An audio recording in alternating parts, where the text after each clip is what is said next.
Good morning students Haryana GK की series को आगे बढ़ाते हैं। हमारा टॉपिक चला हुआ था हरियाणा में सिंचाई, कृषि एवं पशुपालन की परियोजनाएं। तो 2 टॉपिक हमारे कंप्लीट हो चुके थे। ये लास्ट टॉपिक है इसका सिंचाई। तो शुरू करते हैं स्टूडेंट्स आज की क्लास। सिंचाई में हरियाणा को 4 भागों में बांटा गया है।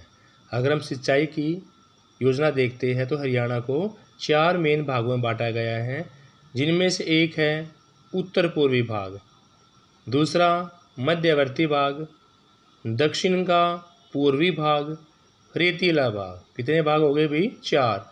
उत्तर पूर्वी भाग, मध्यवर्ती भाग, दक्षिण पूर्वी भाग और लास्ट है रेतीला भाग। उत्तर पूर्वी भाग के अंतर्गत किसे भाई? उत्तर पूर्वी भाग के अंतर्गत शिवालिक की पहाड़ियों की तलहटी का क्षेत्र आता है उत्तर पूर्व में। यहाँ सिंचाई का साधन वर्षा का जल है। यहाँ जो वर्षा होती है वो पर्याप्त मात्रा में होती है, इसलिए कृत्रिम साधनों की जो ज़रूरत है यहाँ पर ना के बराबर है। देखो, हरियाणा के सिंचाई क्षेत्र को 4 भागों में बांट दिया। उत्तर पूर्वी भाग, मध्यवर्ती भाग, दक्षिण का पूर्वी और रेतीला भाग। तो उत्तर पूर्वी भाग के अंतर्गत शिवालिक की पहाड़ियों की तलहटी का क्षेत्र आता है। यह सिंचाई का साधन वर्षा का जल है। यहाँ वर्षा पर्याप्त मात्रा में होती है, इसीलिए कृत्रिम साधनों की आवश्यकता यहाँ पर ना के बराबर है। मध्यवर्ती भाग के अंतर्गत जींद, रोहतक, पानीपत, करनाल, कुरुक्षेत्र एवं सोनीपत। बात मध्यवर्ती भाग की कर रहे हैं तो उसके अंतर्गत जींद, रोहतक, पानीपत, करनाल, कुरुक्षेत्र और सोनीपत का क्षेत्र है। यह मध्यम वर्षा का क्षेत्र है। जो मध्यवर्ती भाग है वो यहाँ पर वर्षा मध्यम होती है। एवं वर्षा के साथ सिंचाई के साधन के स्वरूप नहरों का प्रयोग करते हैं, नलकूपों का और कुओं का प्रयोग भी हम सिंचाई के लिए करते हैं। देखो, उत्तर पूर्वी भाग में वर्षा पर्याप्त मात्रा में होती है, तो यहाँ पर कृत्रिम साधनों का प्रयोग करने की आवश्यकता नहीं है। लेकिन अगर मध्यवर्ती भाग की बात करें, जिसमें जींद, रोहतक, पानीपत, करनाल, कुरुक्षेत्र और सोनीपत आएगा, तो वहाँ पर वर्षा के साथ साथ नहर, नलकूप और कुओं का प्रयोग भी भरपूर मात्रा में सिंचाई के लिए किया जाता है स्टूडेंट्स।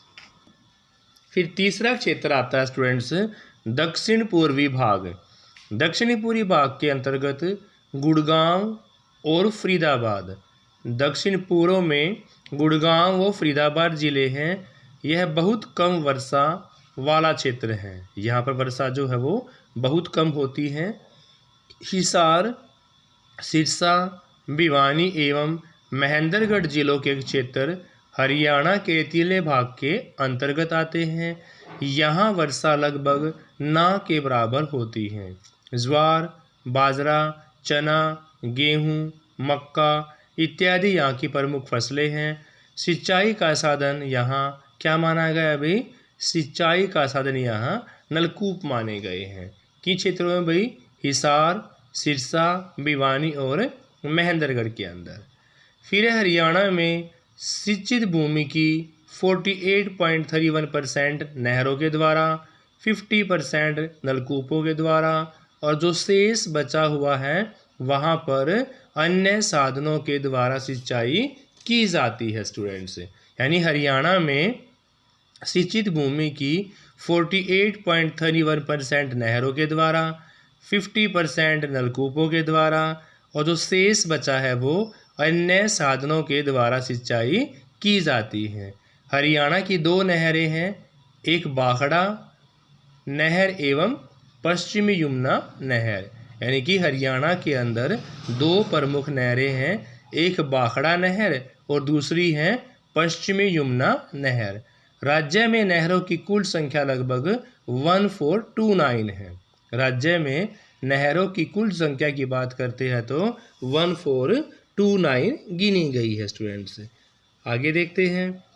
यमुना नहर एवं बाखड़ा नहर के अलावा गुड़गांव नहर भी है, जवाहर नहर एवं भिवानी नहर। यानी कि हरियाणा राज्य के अंदर यमुना नहर और भाखड़ा नहर के अलावा भी कौन कौन सी नहर है भाई? गुड़गांव है, जवाहर है और भिवानी नहर भी प्रमुख है। पश्चिमी यमुना नहर की बात करते हैं तो यमुना नदी के पश्चिमी किनारे से, यमुना के पश्चिम किनारे से ताजेवाला नामक स्थान से निकाली गई है पश्चिमी यमुना नहर। यानी कि पश्चिमी यमुना का मतलब है यमुना नदी के पश्चिम किनारे से, यमुना के पश्चिमी किनारे से जो ताजेवाला नामक स्थान से निकाली गई है, इस नहर के द्वारा कहाँ कहाँ भाई? पानीपत, सोनीपत, रोहतक, करनाल और अंबाला जिलों में सिंचाई होती है। यानी कि पश्चिमी यमुना नहर जो है वो यमुना के पश्चिमी किनारे से ताजेवाला नामक स्थान से निकाली गई है और इस नहर के द्वारा पानीपत, सोनीपत, रोहतक, करनाल और अंबाला जिलों में सिंचाई की जाती है। आगे है गुड़गांव नहर ओखला नामक स्थान से निकाली गई है। गुड़गांव नहर ओखला नामक स्थान से निकाली गई है। इससे फरीदाबाद एवं गुड़गांव जिलों में सिंचाई की जाती है। इसमें फरीदाबाद से एवं गुड़गांव जिलों में सिंचाई की जाती है। भाखड़ा नहर सतलुज नदी के भाखड़ा नागल बांध से निकाली गई है स्टूडेंट्स। टोहाना से हरियाणा में प्रवेश करती है और रोहतक, हिसार एवं सिरसा जिले इसके अंदर आते हैं। जवाहरलाल नहर से महेंद्रगढ़ एवं भिवानी नहर से भिवानी जिले की, देखो भाई, जवाहरलाल नहर से महेंद्रगढ़ की, इसकी महेंद्रगढ़ जिले की सिंचाई जवाहरलाल नहर से होती है और भिवानी नहर से भिवानी जिले की सिंचाई का काम किया जाता है। फिर राज्य की सिंचाई परियोजनाओं में लोहास उत्थान सिंचाई परियोजना, भिवानी उत्थान सिंचाई परियोजना के साथ साथ जुई नहर परियोजना भी शामिल है स्टूडेंट्स। यानी राज्य की सिंचाई परियोजनाओं से लोहास उत्थान सिंचाई परियोजना, इसी के साथ साथ भिवानी उत्थान सिंचाई परियोजना और जुई नहर परियोजना और अन्य परियोजनाएं भी स्टूडेंट्स। आइए आगे देखते हैं। राज्य में इन परियोजनाओं के साथ साथ हथनीकुंड बैराज परियोजना, नेहरू उत्थान सिंचाई परियोजना, झज्जर उत्थान सिंचाई परियोजना, सेवानी लिफ्ट सिंचाई परियोजना और नरवाना सिंचाई परियोजना। नरवाना के साथ साथ सांगा उत्थान सिंचाई परियोजनाओं का प्रयोग भी हरियाणा के अंदर किया जाता है। तो हथनीकुंड बैराज परियोजना है, नेहरू उत्थान सिंचाई परियोजना, झज्जर उत्थान सिंचाई परियोजना, सेवानी लिफ्ट सिंचाई परियोजना और इसी के साथ साथ नरवाना और सांगा उत्थान सिंचाई परियोजनाएं भी हरियाणा के अंदर चलाई गई है स्टूडेंट्स। मेवात उत्थान सिंचाई योजना को यमुना नदी पर पलवल बैराज की ऊपरी दिशा से निकालने के लिए तैयार किया गया है। कौन सी योजना भाई? मेवात उत्थान सिंचाई योजना को यमुना नदी पर पलवल बैराज की ऊपरी सीमा से, पलवल बैराज की ऊपरी दिशा से निकालने के लिए तैयार किया गया है। लिफ्ट सिंचाई स्कीम प्रारंभ करने से हरियाणा का पूरे एशिया में प्रथम स्थान है स्टूडेंट्स। यानी लिफ्ट के द्वारा सिंचाई स्कीम प्रारंभ करने में हरियाणा राज्य का पूरे एशिया में प्रथम स्थान है। अहिरवाल क्षेत्र में सिंचाई सुविधाओं के लिए रेवाड़ी लिफ्ट सिंचाई स्कीम का निर्माण किया गया है। अहिरवाल क्षेत्र में सिंचाई सुविधाओं के लिए रेवाड़ी लिफ्ट सिंचाई स्कीम का निर्माण हुआ है। हरियाणा में सिंचाई विभाग का मुख्यालय पंचकूला में बनाया गया है। कहाँ पर भाई? पंचकूला में बनाया गया है। आइए स्टूडेंट्स इसके ऑप्शन टाइप क्वेश्चन भी इसी के साथ कर लेते हैं।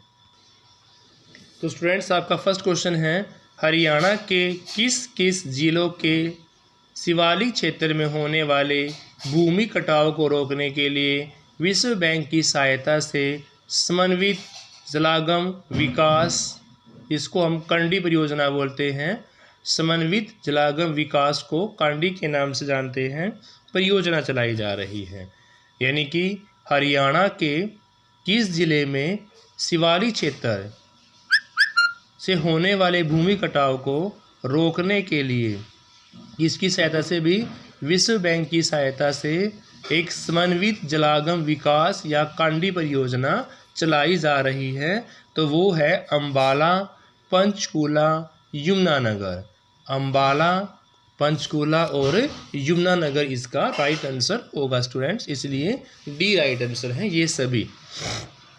नेक्स्ट है, हरियाणा राज्य की कितने % जनसंख्या कृषि से अपने जीवन को यापन करती है। यानी कि परसेंटेज में हरियाणा का डाटा बताना है कि हरियाणा राज्य कितने % जनसंख्या कृषि पर अपने जीवन को यापन करती है। तो वो है 70%। हरियाणा प्रदेश में वर्तमान समय में कुल कितने क्षेत्रीय कृत्रिम गर्भाधान केंद्र हैं। तो हरियाणा प्रदेश में 60।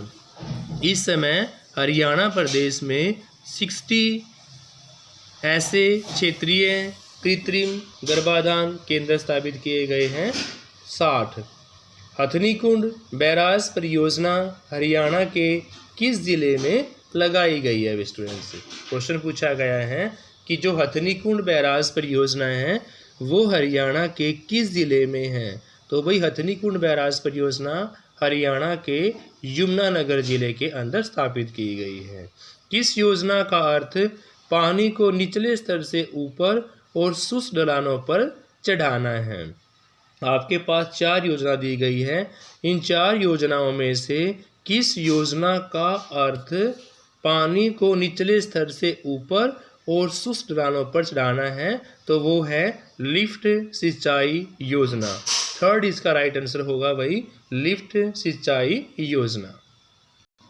नेक्स्ट है, प्रदेश के अधिकतर किसान किन पशुओं का पालन करते हैं। हरियाणा प्रदेश के अंदर इन चारों ऑप्शंस में से ऐसा कौन सा ऑप्शन है जिनका किसान पालन ज़्यादा करते हैं। तो वो है गाय और भैंस। प्रदेश यानी हरियाणा प्रदेश के अंदर गाय और भैंस पशुओं का पालन ज़्यादातर लोग करते हैं। सी इसका राइट आंसर होगा। राज्य के किस जिले में गेहूं का सर्वाधिक उत्पादन होता है। हरियाणा राज्य के किस जिले के अंदर गेहूं का सर्वाधिक उत्पादन होता है। तो है भाई सिरसा। सिरसा अकेला लगभग 12% गेहूं का उत्पादन अपना योगदान प्रदान करता है।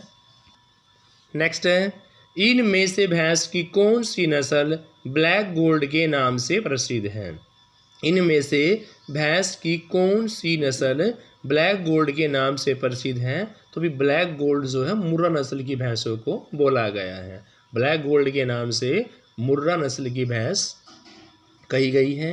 हरियाणा की किस सिंचाई योजना के द्वारा हरियाणा की किस सिंचाई योजना के द्वारा स्वरूप कलौंदा, खुर्ल कला, बीखेवाला, खरड़वाला नहरा, फुलिया कला आदि गांवों को सिंचाई सुविधा प्रदान की गई थी।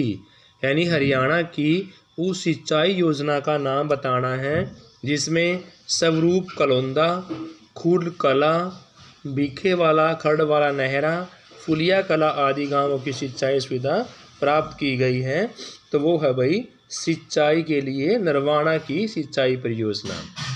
नरवाना आपका जींद के अंदर है। तो जींद नरवाना या नरवाना की सिंचाई परियोजना के अंदर ये सुविधा प्राप्त की गई थी। राज्य में किस फसल को स्थानीय भाषा में आषाढ़ी फसल बोला गया है। देखो भाई यहाँ पर फसल 2 मेन पार्ट थे, खरीफ और रबी। खरीफ को हम सावनी फसल बोलते हैं और रबी को आषाढ़ी फसल के नाम से जाना जाता है। स्टूडेंट्स यहाँ पर आषाढ़ी का नाम पूछा गया है तो क्या होगा रबी, और अगर यहाँ पर सावनी की बात करता तो फिर होता खरीफ की फसल। नेक्स्ट क्वेश्चन आपका, सतलुज यमुना लिंक नहर की कुल लंबाई कितनी है। SYL Sutlej Yamuna link SYL की कुल लंबाई पूछी गई है। तो SYL की कुल लंबाई 214 किलोमीटर। SYL की कुल लंबाई यहाँ पर 214 किलोमीटर है स्टूडेंट्स। नेक्स्ट है, इनमें से किसके उत्पादन में तीव्र वृद्धि हेतु हरियाणा में क्लस्टर पद्धति को बढ़ावा दिया जा रहा है। यानी कि क्लस्टर पद्धति जो है अभी आपकी वो बागवानी के लिए चलाई जा रही थी, और यहाँ पर बागवानी की बजाय आपका फूल फल सब्जी मसाला ऑप्शन में है, तो यहाँ पर फल इसका राइट आंसर होगा, क्योंकि हरियाणा के अंदर फलों को बढ़ावा देने के लिए यानी कि बागवानी परियोजना को बढ़ावा देने के लिए क्लस्टर पद्धति तैयार की जा रही है। फल इसका राइट आंसर है स्टूडेंट्स। भिवानी जिले के ऊंचे क्षेत्र को सिंचाई की सुविधा प्रदान करने के लिए बनाई गई सिंचाई योजना कौन सी है? तो भिवानी जिले के ऊंचे क्षेत्र को सिंचाई की सुविधा प्रदान करने के लिए जूही नहर योजना, भिवानी जिले के ऊंचे क्षेत्र को सिंचाई की सुविधा प्रदान करने के लिए जूही नहर योजना चलाई जा रही है। नेक्स्ट है, राज्य में सर्वाधिक क्षेत्र में किस सब्जी की खेती की जाती है? तो भी राज्य में सर्वाधिक क्षेत्र में आलू की खेती हुई। आलू की खेती सर्वाई क्षेत्र के अंदर की जाती है, और भी आलू और शकरकंदी ये दो हमारी फेमस कुरुक्षेत्र की थी भाई। कहाँ की? कुरुक्षेत्र में आलू और शकरकंदी ज़्यादा पैदा की जाती है। नेक्स्ट क्वेश्चन है भी आपका, इनमें से आपके पास 4 ऑप्शन दिए गए हैं SYL के बारे में, सतलुज यमुना लिंक नहर परियोजना के। तो सतलुज यमुना लिंक नहर से संबंध में कौन सा सही नहीं है? देखो, यह हरियाणा और पंजाब की संयुक्त नहर परियोजना है, ये तो सही है भाई कि भी जो SYL है वो हरियाणा और पंजाब की संयुक्त नहर परियोजना है, बिल्कुल राइट है। इस लिंक नहर की लंबाई 212 किलोमीटर है, ये भी सही है। पंजाब में इसकी लंबाई 121 किलोमीटर, हरियाणा में 91 किलोमीटर है, ये भी सही है। लेकिन कौन सा सही नहीं है? इस लिंक नहर से पानी बंटवारे के लिए 24 मार्च 1977 इस लिंक नहर से पानी बंटवारे के लिए 24 मार्च 1977 को एक अधिसूचना जारी की गई थी।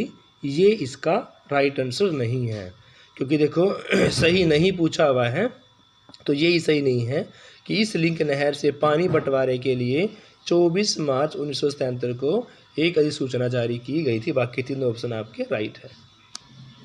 नेक्स्ट है, महेंद्रगढ़ जिले से संबंधित जवाहरलाल नेहरू उत्थान सिंचाई परियोजना प्रणाली के द्वारा पहली बार कब पानी छोड़ा गया था? यानी महेंद्रगढ़ जिले से संबंध जवाहरलाल नेहरू उत्थान सिंचाई परियोजना प्रणाली के द्वारा पहली बार जो पानी छोड़ा गया था उसका ईयर बताना है आपको। तो यहाँ पर वर्ष 1976 में, वर्ष 1976 में पानी छोड़ा गया था। राज्य के महेंद्रगढ़ जिले के किस स्थान पर एक वीर्य बैंक स्थापित किया गया है जहां पर तरल नाइट्रोजन प्लांट लगा हुआ है? तो वो अभी नारनौल महेंद्रगढ़ के अंदर, यानी राज्य के महेंद्रगढ़ जिले में यानी कि नारनौल महेंद्रगढ़ के अंदर एक वीर्य बैंक स्थापित किया गया है जहां पर तरल नाइट्रोजन प्लांट भी लगा हुआ है। हरियाणा में नीलोखेड़ी के अतिरिक्त इनमें से किस स्थान पर एक पोल्ट्री का प्रशिक्षण दिया जाता है? यानी हरियाणा में नीलोखेड़ी के अतिरिक्त उस जगह का नाम बताना है जहां पर पोल्ट्री का प्रशिक्षण दिया जाता है। तो पोल्ट्री का प्रशिक्षण जो है वो करनाल के अंदर भी दिया जाता है। नीलोखेड़ी के अतिरिक्त करनाल में भी पोल्ट्री का प्रशिक्षण दिया जाता है। बी इसका राइट आंसर होगा स्टूडेंट्स। फिर है, बाखड़ा नहर किसके निकट से हरियाणा में प्रवेश करती है? तो भी बाखड़ा नहर जो है वो टोहाना से, बाखड़ा नहर टोहाना से हरियाणा में प्रवेश करती है। टोहाना इसका राइट आंसर होगा।